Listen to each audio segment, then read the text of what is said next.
mais de 4.000 anos de história e 2 bilhões de usuários espalhados por 120 países. Estes são os números da medicina mais utilizada no mundo, a medicina tradicional chinesa, principal representante das práticas orientais quando o assunto é saúde.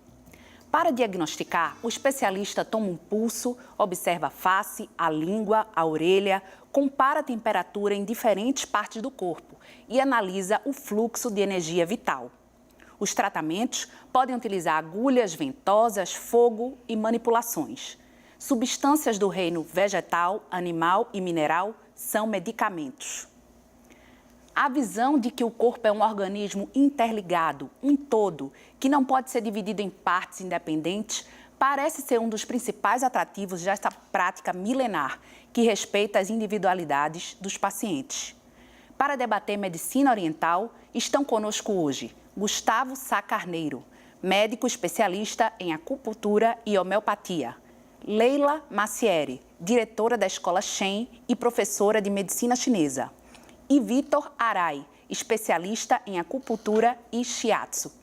Boa noite, sejam muito bem-vindos ao Opinião Pernambuco de hoje. E começando por essa questão conceitual mesmo, né, de medicina oriental e medicina chinesa. A gente poderia falar que, a grosso modo, a medicina chinesa é a mãe das medicinas orientais, da coreana, da japonesa? A gente tem um conceito que eu acho que clareia muito essa visão, que é o conceito de racionalidades médicas.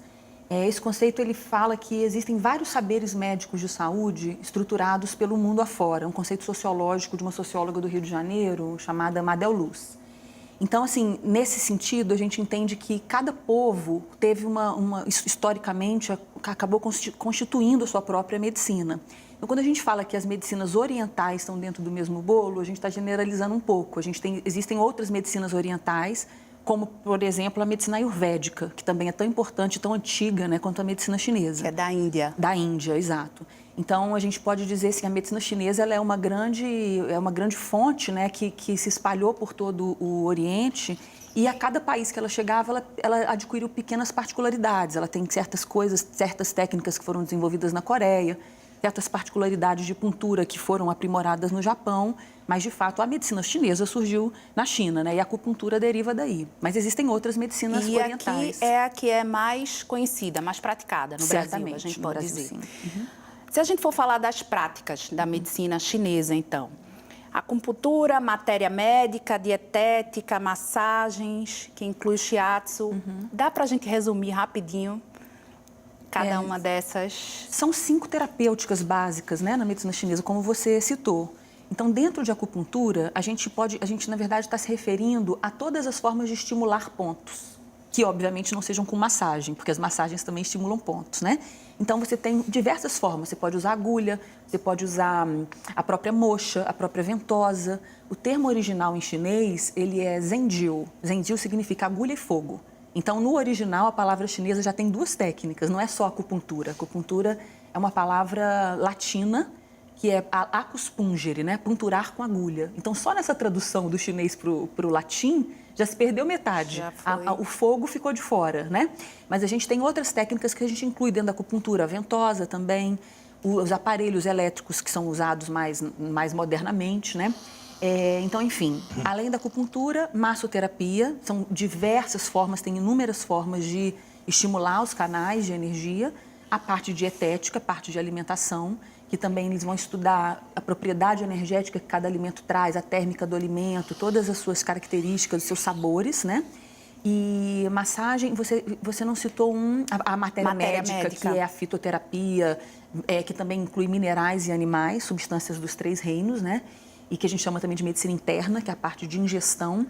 Mas tem mais um que você não citou, que são os exercícios físicos, as práticas físicas. Então, vai entrar aí um universo enorme também, Tai Chi Chuan, Liang Kun, Qigong, uma série de terapêuticas, né? Então, todas essas são terapêuticas pertencentes à medicina chinesa, que no Brasil a gente resume ao acupunturista, ao profissional de acupuntura, para para exercer. Mas, por exemplo, a massoterapia costuma ser exercida fora desse bloco, né? Sim. As práticas físicas também têm feito a Agora, parte. Vitor, e a análise do Yin e do Yang? Fala um pouco dela, que vocês chamam de opostos complementares, não é isso? Isso, é o conceito de Yin Yang, vem da observação da natureza, né? Dos fenômenos da natureza, né?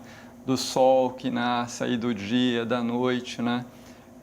Do movimento que acontece durante o dia e da calma que é a noite, né? Então isso, você observa a natureza e pode extrapolar o que acontece na natureza para o corpo humano. Então, por exemplo, se o Yang ele está relacionado ao dia, ele está relacionado ao calor, ao movimento, e o Yin vai estar relacionado mais ao frio, à umidade, né? À quietude. E aí no corpo humano também vai ser dessa forma, né? A gente vai ter aspectos mais Yin, que são aqueles aspectos mais substanciais, né? O sangue, né? A carne, o músculo, o tendão, os ossos, isso é o aspecto mais material, né? E aí nós temos o Yang, que é o movimento, né? Dentro do corpo, né? A energia, o movimento, está relacionado mais às funções, né? Aí, baseado nisso, então você tem que ter um equilíbrio de não ter, por exemplo, um calor excessivo no corpo ou um frio excessivo, né? Se você tiver um calor excessivo, aí vão começar a surgir os desequilíbrios no corpo, né? Que na medicina chinesa a gente chama de síndromes. E aí isso pode afetar até o estômago, pode começar a te causar secura na boca, coceira nos olhos, né? Ou, de outro lado, se você tem um frio intenso, isso vai te causar frio nos pés, uma dificuldade para você fazer a digestão, começa a aparecer problemas no nariz. Então, isso aí aí começam a surgir sintomas que já é uma materialização desse desequilíbrio. Então, a medicina chinesa, um dos aspectos dela, em termos de tratamento, é você estar equilibrando o Yin e o Yang, né? E tem também, doutor Gustavo, a questão de haver 5 elementos, não é isso que vocês trabalham, cada elemento ligado a um órgão, a uma estação do ano e a uma emoção. Isso. Né? Então, madeira seria fígado, primavera, raiva, fogo, coração, verão, alegria, terra, baço, pâncreas, fim do verão, pensamento ou preocupação, metal, pulmão, secura, tristeza, água, rins, inverno, medo. E aí, como é que o médico vai fazer essa análise? Como é que ele vai dar um diagnóstico a partir dessa Exatamente, ligação? se você tem pessoas que têm um tipo de sintomatologia acoplado a um desses, né, relacionamentos que tem entre órgão e emoção e a natureza, você baseia, vai fazer o seu pulso e vai ver a língua, vai ver os olhos, vai ver a cor, etc, etc. E vai correlacionando com o órgão em si, que a pessoa é aquela coisa que aparece. Então, é por isso você vai dando o seu diagnóstico. Dá para dar um exemplo para a gente entender melhor? Por exemplo, eu estou aqui com um diagnóstico de invasão de vento frio no pulmão. Pois é. Isso, na prática, como é que o médico chega a esse diagnóstico? Não, primeiro você vê o pulso e vê o tipo do sintoma que ele está sentindo e você vai correlacionar com os outros. Se ele tiver uma fraqueza de cara, assim, no pulmão, que é o órgão-chave, mas ele pode ter outra coisa que não seja o pulmão, seja o órgão que ataca o pulmão. Certo. E nos 5 elementos tem os 5 elementos que órgão de geração, um gerando o outro, e tem um matando o outro, ou entrando em guerra com o outro. Se o rim está alterado, o rim é água, se você tem o coração, que é fogo, então a água pode atacar o fogo e pode dar insuficiência cardíaca congestiva. Uhum. Então, assim, tem órgãos também que atacam o pulmão. O pulmão é metal, aí você vai relacionar com o metal, certo? Então, você vai ter órgãos que queimam o metal, pode agir contra ele, alterando mais a função. O que apareceu, invasão de frio no pulmão, pode ser outro órgão que está influenciando mais com ele e contra ele. Tem órgãos que matam o outro, que são uma geração, geram um, e outro que são contra aquele tipo de órgão, como eu falei, do rim e o pulmão, água e fogo. Então, a água pode apagar o fogo, assim como o metal pode ser não é, diluído por outro tipo de órgão que é o calor. E aí, Vitor trouxe algumas. Pode falar para a gente, Vitor? Aí sim. tem as ventosas, não é? Essa aqui são as ventosas, né? A gente tem ventosas de acrílico e também ventosas de vidro, né? Essas aqui, o vácuo é feito por essa bombinha aqui, né? Agora as de vidro, a gente usa fogo, né? Para fazer o vácuo, né? E aí isso vai fazer um vácuo. Sim. Aí isso vai ter um efeito nos vasos sanguíneos, a dilatação dos vasos sanguíneos, melhora da troca respiratória, né, a nível celular, né? E aí tem um efeito de tonificação, de fortalecimento dos órgãos, mas também pode ajudar a tirar esse calor, essa umidade que está dentro do corpo, né, do frio.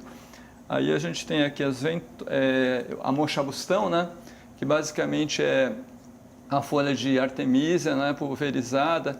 Isso aqui ela é um instrumento de tonificação normalmente, né, assim, um quadro de deficiência de energia no corpo, que a gente chama de Qi, né?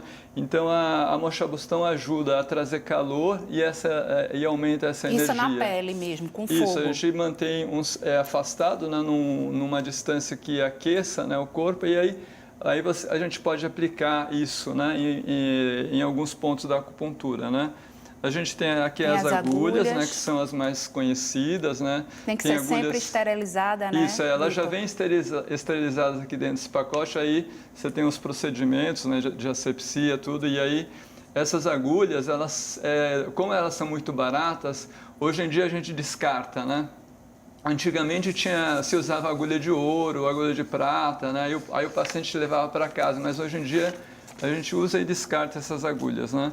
E aí tem aqui a plaquinha de auriculoterapia, né, que é um microsistema, e aí você pode trabalhar vários problemas, né, várias doenças, sintomas através da orelha. Esse é o que coloca na orelha? Isso, aqui no caso são sementes, mas você pode utilizar outros materiais. E esse aqui é o gua sha, que é uma técnica de fricção, né, que tem muita semelhança em termos de efeito com a ventosa, mas é uma técnica muito popular no Oriente, né? Assim, até você não encontra escolas de gua sha porque é uma transmissão até familiar, né? Que as famílias conhecem e utilizam, as mulheres carregam gua sha no carro para usar na face, né? Para embelezamento, né? Então tem várias utilidades, né? Então esses aqui são alguns instrumentos utilizados. E aí é o tempo todo a busca desse diagnóstico, ouvir o paciente e aí a partir disso vai decidir que material utilizar. Exato. É isso? Cada instrumento é mais adequado num determinado tipo de síndrome, né? Na medicina chinesa, sendo uma racionalidade médica, então todas as racionalidades médicas elas têm por característica, por fundamento, ter a sua própria forma de diagnóstico, assim como a sua própria visão morfológica, a sua própria fisiologia, né? Então e as suas próprias terapêuticas. Então essas terapêuticas são próprias da medicina chinesa e para serem aplicadas elas vão requerer essa diferenciação de síndromes, esse diagnóstico. E é um saber complexo. Então, assim, existem inúmeros tipos, na verdade, inúmeros não, existem 8 tipos de diagnósticos sindrômicos. A gente citou aqui o diagnóstico inicial do Yin e Yang, que é a dicotomia básica, assim, onde os desequilíbrios começam a surgir. Se a gente complexificar um pouquinho mais, a gente vai ter o Wuxing Bianzhen, que é o diagnóstico dos 5 elementos, que vocês discutiram aí um pouco, né? Então, em vez de só ver o Yin e Yang, você vai ver que o Yang pode se desdobrar em madeira e fogo. Assim como o Yin pode se desdobrar em água e metal, e a Terra tem uma polaridade um tanto neutra. Então, você já complexificou um pouquinho. E muitos milênios à frente, até alguns milênios à frente, foi que se desenvolveu o chamado diagnóstico de Zhangfu, que é o diagnóstico dos órgãos e vísceras, que é um diagnóstico muito mais profundo, né, que tem uma riqueza muito maior de detalhes, que é o mais utilizado hoje, né, no mundo todo. Mas todos os diagnósticos são usados, são específicos para cada tipo de situação. A gente estava conversando aqui antes do programa sobre o diagnóstico, por exemplo, da invasão do frio, você citou, né? Então, é um tipo específico de diagnóstico onde o frio vai invadindo as 6 camadas, os 6 níveis energéticos dos canais. Então, a gente precisa entender todos os tipos de diagnóstico e ver, por exemplo, esse da invasão de frio, ele é adequado para resfriados. Sim. Se eu já tenho um tipo de febre com com inflamações maiores e, enfim, com coceiras e coisas, vão ter um diagnóstico mais específico, que é um diagnóstico para quadros de calor. Então, o profissional, ele entende de todos esses tipos de diagnóstico, ele faz o diagnóstico adequado, diferenciando a síndrome que está ali acontecendo. A gente tem um último também que é muito interessante, que é o diagnóstico de canais. Ele é um diagnóstico só de superfície, ele não envolve tanto os órgãos internos. Então, por exemplo, são bloqueios nos canais, a gente chama de síndrome PI. É uma síndrome de obstrução dolorosa e você vai ter dor no local e, com o passar longo do tempo, um processo degenerativo se instalando ali, né? Então, esse daí é um diagnóstico, é um tratamento mais simples, porque ele é só de superfície, não envolve tanto os órgãos internos e uma sintomatologia mais complexa, né? Então, com base nesse diagnóstico, a gente vai escolher a técnica que vai ser melhor para tratar aquilo e aplicar. Ok.